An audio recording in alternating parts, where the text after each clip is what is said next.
मुल्क में हफ्तावार महंगाई की शरह में 0.09% की मामूली कमी रिकॉर्ड की गई है। महंगाई की मजमूई सालाना शरह कम होकर 2.83% तक आ गई है। इदारा शुमारियात ने महंगाई से मुतालिक हफ्तावार रिपोर्ट जारी कर दी। एक हफ्ते के दौरान 13 अशियाए ज़रूरिया की कीमतों में इजाफा हुआ, 11 अशिया सस्ती हुई।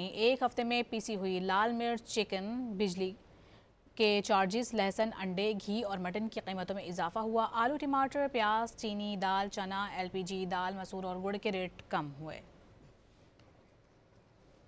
मुल्क में हफ्तावार महंगाई की शरह में 0.09% की मामूली कमी रिकॉर्ड की गई है। महंगाई की मजमूई सालाना शरह कम होकर 2.83% तक आ गई है। इदारा शुमारियात ने महंगाई से मुतालिक हफ्तावार रिपोर्ट जारी कर दी। एक हफ्ते के दौरान 13 अशियाए ज़रूरिया की कीमतों में इजाफा हुआ, 11 अशिया सस्ती हुई। एक हफ्ते में पीसी हुई लाल मिर्च, चिकन, बिजली के चार्जेस, लहसुन, अंडे, घी और मटन की कीमतों में इजाफा हुआ। आलू, टमाटर, प्याज, चीनी, दाल, चना, LPG, दाल, मसूर और गुड़ के रेट कम हुए।